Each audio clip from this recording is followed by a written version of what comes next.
E aí, quando isso acontece, aí vem, né, aquela... O que nós estamos fazendo para proteger as nossas crianças? Ô, Carla, e tem um caso que acho que é o caso mais falado do Brasil. Já vou começar com essa polêmica, né, gente? Polêmicas. Que é o caso do Ítalo Santos, né? Com a Camilinha lá e tudo. Isso.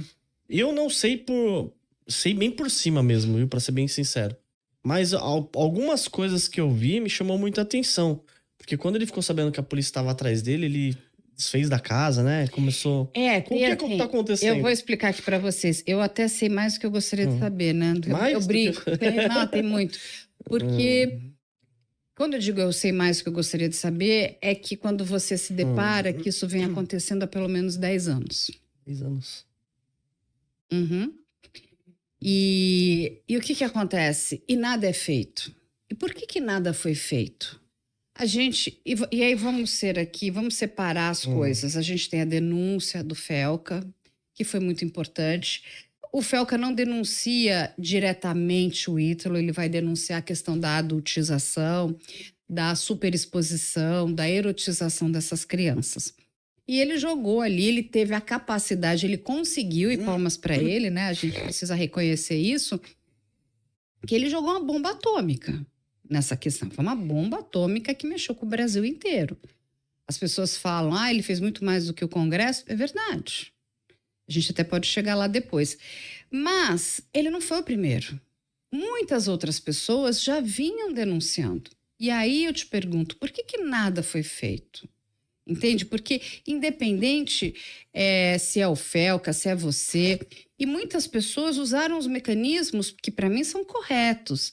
Você está diante de algo errado, algo ilícito ou um crime, você precisa denunciar isso nos meios corretos. E as pessoas fizeram isso. Só que batia e nada acontecia. Batia e nada acontecia. Isso vai dando um cansaço na sociedade. Falar, eu já denunciei, nada acontece.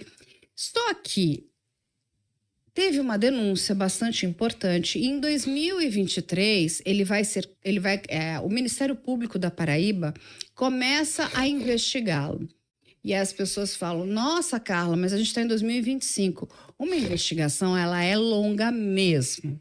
Principalmente quando a gente está falando de investigação em meios digitais. Por quê? Primeiro que você precisa ali individualizar todos os crimes. Você não pode colocar tudo no mesmo balaio e falar isso aqui. Quais são as condutas? Quando isso aconteceu? Você precisa recolher cadeia de custódia, né? Para que a materialidade esteja ali integralizada.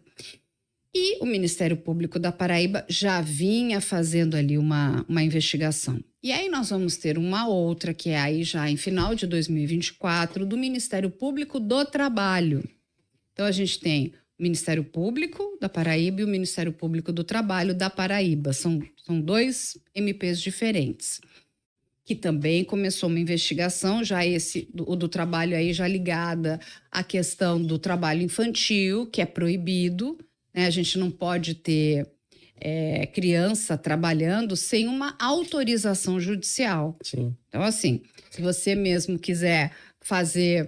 Você é pai, você tem filhos pequenos, enfim, vai ser agora, enfim, uma campanha do verão, aí alguém convida o seu filho e fala, olha, gostaria de usar no casting... para a gente ensinar a importância de passar protetor solar. Uma coisa bem bobinha. Sim. Importante passar protetor solar nas crianças. Tá ótimo. Você autorizou, você é pai, você autorizou. Não basta. A empresa que vai produzir aquele comercial, aquele produto, precisa da autorização judicial. Ou seja, o juiz vai, emitir um alvará permitindo que seu filho participe do comercial de passar protetor solar para a proteção das crianças. Ele vai olhar o conteúdo e vai falar, ok, quantas horas? Vamos ficar ali 2 horas gravando com as crianças, não vai interromper o horário escolar, não vai, então não causa prejuízo, é um assunto que é, de um bem coletivo. Justiça, o pai está de acordo, a mãe está de acordo, ok. Ele vai dizer que ok, a criança pode fazer aquilo. Você entende que isso a gente precisa para absolutamente tudo? Para um filme, para uma peça de teatro, para uma série, para um comercial. Estamos falando aqui do nosso mundo real. E a internet? É o quê? É. Se já temos uma lei que diz que isso precisa acontecer desta forma, isso vale tanto para o mundo real como vale para o mundo digital. Não existe essa diferenciação. A lei já existe. O problema é que ela não era aplicada. E aí eu te pergunto, por que não é aplicada? Porque não tem nós não temos fiscalização. Então, essas crianças começam ali em filmagens com esse homem, já muito novinhas. Quando a gente pega o caso da Camilinha, era uma 12 anos, né? criancinha. Exatamente, era muito E pequena. ela começou sensualizando desse jeito? Ou foi... Assim, a questão da sensualização, né, e a questão da erotização, e até da pornografia infantil, até para explicar para as pessoas, você não precisa ter a conjunção carnal, Sim. né? Sim. Porque basta que aquela determinada cena tenha alguma projeção ou algo que... Uma roupa... Enfim, ela pode até estar vestida com uma roupa tipo, sei lá, toda coberta daqui até os pés, tá? Só aparecendo a carinha dela. Se tiver uma pessoa aqui do lado dela, desta criança, sabe, um adulto, Sim. pode ser até uma mulher, um homem, de uma postura erótica ou fazendo movimentos gesticulando, e a criança tá parada, não tá fazendo nada, Sim. tá? Ela já está numa situação que ela não poderia estar. Você entende? Sim. Não necessariamente ela precisa estar fazendo algo, ela já não poderia estar naquele ambiente. Dito isso, você pega daqui até o mais gravoso, que seria uma conjunção carnal, né? Então, o que acontece? E ele vai pegar essas crianças, ele era dançarino ali, ele oferecia aulas de dança ali numa comunidade. Essa menina vem, inclusive, lá de Cajazeiras, e ela vai participar aí da turma do Ítalo. Ela e várias outras crianças.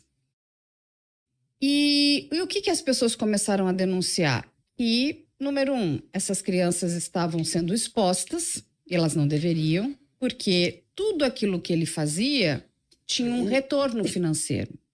Dito isso, se tem um retorno financeiro, tem ali um cunho de trabalho. Sim. Até porque, o que ele fazia? Ele pegava essas crianças, chegava nas famílias e falava, olha, eu pago a escola, eu pago o teu aluguel, eu dou um iPhone, entendeu? Eu dava presentes. Então, ele começou a vincular a participação dessas crianças ao quê? A um benefício ali. Exatamente. Algo que aquela família ia receber. Então, só daí você já está aqui classificando que essa criança está, de certa forma, trabalhando. E quando a gente olha na nossa legislação, tem crianças que é o que eu te falei, trabalham em séries, Sim. trabalham em filmes, mas é tudo muito regrado, não pode faltar escola, não pode ter uma perda no rendimento escolar, muitas vezes precisam de acompanhamento psicológico, um monte de coisa. Essas crianças estavam 24 horas no ar. Tem nenhuma previsão legal ali, aparentemente ninguém nunca encontrou nada disso, e sendo usadas. E esse homem ganha dinheiro, ganha dinheiro, ganha dinheiro, ganha dinheiro, ganha dinheiro. E vai crescendo. Por que ele cresce? Porque um dos produtos que mais vende hoje na internet e nas plataformas de comunicação são crianças. Então, assim, a criança ela é altamente rentável por vários motivos. Um deles é porque você vai... O algoritmo, como ele não tem ética, né? O algoritmo ele visa o quê? Maximizar o meu lucro. Ou seja, então, se você gosta de criança, eu vou te colocar criança. Opa, mas aí você está colocando criança com adulto? Que adulto é esse? O que esse adulto vai fazer com esse conteúdo? Por que esse adulto está perto dessa criança? Entende? Que não existe um filtro ético. Ele vai jogando. Joga. Ah, se você gosta de água, eu vou te dar água. Ele não para, o que é um erro. Então, muitas crianças começaram a ficar expostas a perfis de pessoas adultas. E isso é um problema. Que perfis são esses? Muitos perfis depois, né, foram sendo levantados, são perfis de predadores, né? Predadores de criança, aí são predadores contra a dignidade sexual de crianças, né? São os famosos pedófilos, né? Que o Felca até chamou de algoritmo P. Mas, de novo, para aquela pessoa que estava ali ganhando muito dinheiro com aquilo também, ele só estava vendo o quê? Engajamento, engajamento, Tava nem engajamento, pensando like, nisso. like. Exatamente. E quanto mais a rede dele crescia, mais ele lucrava também. E aí a gente vai entrar num outro problema, Luan, que é o seguinte, que são essas empresas, né, que fazem essa curadoria até para venda de anúncios, e também não tem filtro. Ele vê o seguinte: ah, nossa, ele tem 20 milhões de seguidores. É. Então, assim, ele está vendo a quantidade, ele não vê a qualidade. E quando a gente parou, né, para fazer um levantamento, e a gente fez esse levantamento, quem estava patrocinando este homem, o Ítalo, eram várias empresas de bet. Mas veja só, olha o conteúdo que ele produzia. De criança. A turma do Ítalo com bet. Não, criança não pode estar fazendo propaganda de casa de aposta, de jogo de azar, de absolutamente nada. Na verdade, é assim, e toda a propaganda, hoje a gente tem, né, no nosso Código de Defesa do Consumidor, é vedado você fazer propaganda para crianças. E você não pode ter criança ligado à bebida, você não pode ter criança ligado a jogo de azar, você não pode ter criança ligada à pornografia, nada disso. Cenas de sexo. Então, isso tudo já existe na nossa lei. Tá lá. No mundo real, ok. Mas no mundo digital, correndo solto aquilo ali. Vai que vai. Exatamente. E ele crescendo, e ele crescendo, e ele crescendo.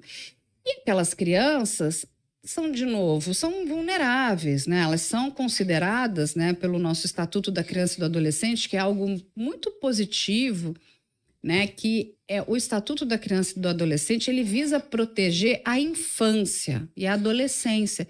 Precisamos proteger as nossas crianças de tudo aquilo que é danoso. Então, olha que legal. Então, eu tenho aqui um estatuto que quer proteger as nossas crianças, mas que não está sendo efetivamente aplicado. Porque ele é aplicado neste mundo aqui, no nosso que a gente está real, mas não no digital. E ele foi criando vários mecanismos de enganar, né, as pessoas. E aí, para mim, tem um outro fator que é muito importante, muito preocupante, porque, como ele se tornou um influenciador, tem duas palavras que eu comecei a pegar ódio. Uma é coach, outra é influenciador. Nossa. Mas, assim, esse influenciador importante, ele atraiu outros influenciadores. Então, você veja aos olhos da nossa sociedade. Então, se eu tenho ele aqui junto, porque, assim, a gente tem imagens dele com a Virgínia. Ele chegou a ter uma marca de um produto na empresa da Virgínia, da WePink. Também foi patrocinadora dele. Aí a gente tem a Deolane de madrinha de casamento dele e do marido. Você entende? São pessoas que também têm um corpo gigante nas plataformas. Que então, tem televisão também, né? Que chamou a Camilinha para participar. Ele participou num programa da Eliana, na época no SBT. E aí, quando a gente olha, ela esteve, imagina, né, em show com o MC Pipoquinha. Nossa. Então a gente vai olhando coisas assim que você fala, ninguém nunca parou nada. Porque quando a gente para olhar, não é só o algoritmo que não tem um filtro ético. Cadê a ética de todas essas pessoas? Porque o mínimo que a gente tem que fazer é saber quem é você. Tá ótimo. Mas ele é gigante, ele tem 20 milhões de seguidores, ele podia ter 200 milhões de seguidores, 1 bilhão de seguidores. Mas o que é o teu conteúdo? O que você está promovendo? Você está promovendo um prejuízo muito grande para as nossas crianças e para os nossos adolescentes. E ele começou a querer cada vez, né, crescer mais. E aí, quando você vê, tinha um monte de criança que estava achando que tá tudo bem, porque a criança não vê problema, né? Quem está ali, a criança não sabe os riscos que ela está sendo submetida. Seriam os pais. E aí, hoje, muito se discute a responsabilização desses pais. Muitos pais começaram, inclusive, a emancipar seus filhos. E aí hoje tem toda uma investigação para entender isso. Essa emancipação foi para... Eles foram ludibriados, não foram? E aí tem uma questão, né, que muitas pessoas se enganam. Ele está emancipado. Ele está emancipado civilmente. O que quer dizer isso? Que ele está apto a assinar um contrato, poderia casar, mas dentro do nosso Código Penal e dentro do Estatuto da Criança e do Adolescente, ele ainda é visto como um vulnerável. Ou seja, ele está dentro dessas regras. Ele não pode ser exposto dessa forma, ele não pode estar perto de onde crimes são cometidos, ele não pode beber bebida alcoólica, ele não pode dirigir, ele não pode fazer um monte de coisa. Ele precisa completar 18 anos para poder fazer o quê? Aí sim, e aí ser responsabilizado criminalmente pelos atos dele, né? Sim. Porque menor de 18 anos não comete crime análogo, mesmo estando emancipado. Então, muito se discutiu, será que esses pais foram enganados? E por que essa emancipação? Para que essas crianças assinassem contratos? Que contratos são esses? E qual é o ganho dessas crianças? Enfim, mas não existia nenhum tipo de regramento. E novamente, nós já tínhamos aqui uma investigação Rolando, tanto do Ministério Público como do Ministério Público do Trabalho. O que acontece? Quando veio aí o efeito Felca, que eu acho que fica melhor, né? Essa frase do efeito Felca, né? Porque foi uma bomba atômica. O Felca trouxe várias outras questões, vários outros casos, mas trouxe o caso do Ítalo. E, novamente, a gente precisa aqui ser muito honestos, muitas outras pessoas já haviam denunciado ele, né? Tem gente como o Instituto Libertas. Fontenelle, né? Fontenelle, se não me engano. A Fontenelle também, o Instituto Libertas. A gente teve a Sheila Calef. Nós já havíamos denunciado também. Muitas pessoas já haviam denunciado ele. Mas estava ali. Aí o Felca fez uma coisa. Se você me perguntar por que ele estourou a bolha, primeiro porque ele conseguiu alcançar um público muito jovem também, que se viu na condição de explorado. Opa, eu poderia ser essa pessoa aí. Então, assim, e o público jovem, ele tem um poder de engajamento muito grande. E quando eu digo jovem, não estou nem falando que é só adolescente, são pessoas de 19, 20 anos que olharam para aquilo e falaram, olha, isso aqui está errado. E aquilo viralizou de uma forma surpreendente, fantástica. A gente olha realmente... Então, o efeito Felca foi muito, muito, de fato, importante. E aí, quando isso acontece... Aí vem, né, aquela... O que nós estamos fazendo para proteger as nossas crianças? O Congresso, muito pouco. Né? Sempre... agora a gente está num momento de um populismo jurídico, né? Vamos trazer uma nova lei, a PL 2628. Aí, de novo, eu me pergunto, né? Fui me debruçar, conversei com vários juristas sobre essa PL 2628 que está sendo votada. 80% do que está na PL 2628 já existe. Já existe. Ou está no ECA, ou está no Código de Defesa do Consumidor, ou já está na LGPD, ou já está na nossa Constituição, ou está no nosso Código Penal. Ou seja, eu já tenho essas leis, todas já estão previstas. A gente não precisa de mais leis. Talvez a gente precise, melhorar determinada lei, colocar um novo artigo prevendo a necessidade de você ter uma verificação etária, que a gente poderia usar até o GovBR, porque se você tem 16 anos, você já pode votar, logo você teria o GovBR, que é a idade que, né, várias pessoas, psicólogos, estudiosos, entendem que seria uma idade ok para que você pudesse ingressar nesse universo.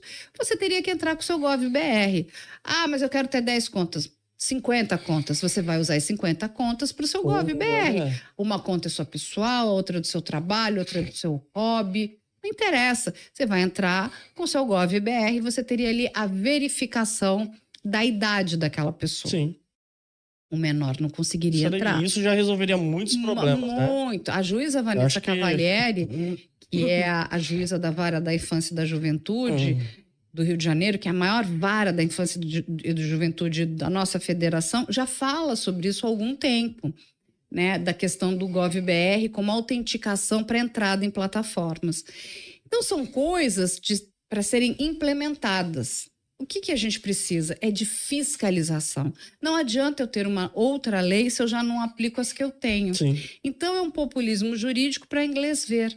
E o que isso acontece? Quando eu começo a criar leis que são similares, elas começam... Isso, dá uma confusão. de novo, é muito bom ou para o criminoso, ou para quem não quer fazer nada, no caso as Big Techs. Porque aí eu vou começar a achar chicanas aqui, Sim. outra ali, aí uma lei bate com a outra, uma confusão absurda. O que a gente precisa, de novo, é de fiscalização. A gente precisa de fiscalização e de responsabilização. Porque se a plataforma tem ciência de que, de fato, uma criança está sendo explorada, ela precisa tomar providência. E aí eles vêm com aquele discurso, tem dois discursos que eu detesto. Um que tudo virou agora, ai, vão tirar minha liberdade de expressão. Óbvio que não, nós estamos falando de crimes graves.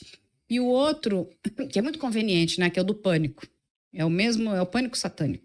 Sim. Vão tirar a minha liberdade de expressão. Não, ninguém quer tirar a liberdade de expressão de ninguém. Eu sou jornalista, posso falar isso aqui, né, em primeira mão. Eu luto pela liberdade de expressão das pessoas. Você tem todo o direito de ter a ideologia A, o outro ter a ideologia B, o seu pensamento, né?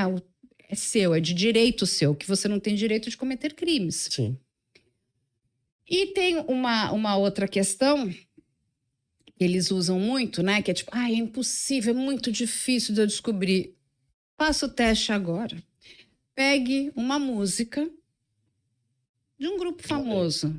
Pega a música, sei lá, do cantor que você gostar. Pode ser um sertanejo, Sim. pode ser amador, um roqueiro. Coloque e tenta monetizar. Não Na mesma não, hora, já ele- caiu ele- no vídeo aqui já. Mas é fração de segundos. Por É. quê? Porque a gente está falando, de novo, de dinheiro. Então, tecnologia eles têm, o que eles não têm é vontade.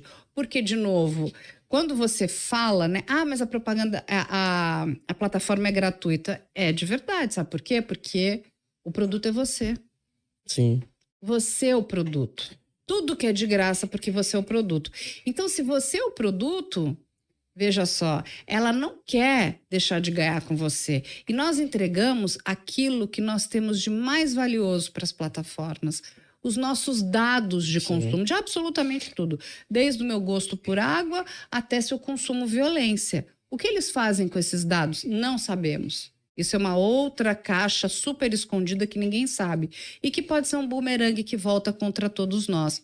Estamos vivendo algo parecido com a entrada da internet nos anos 2000. A inteligência artificial está transformando tudo e empresas como Nvidia, Microsoft e Google estão na frente dessa revolução. E na Quantifury você consegue acompanhar o desenvolvimento das ações, investir e ver a cotação em tempo real. E é muito simples, você vem e procura aqui, você pode ver Meta, Google, Microsoft, são empresas que investem massivamente na inteligência artificial. E você pode investir com apenas um clique, ó. Comprar, eu quero investir aqui $50.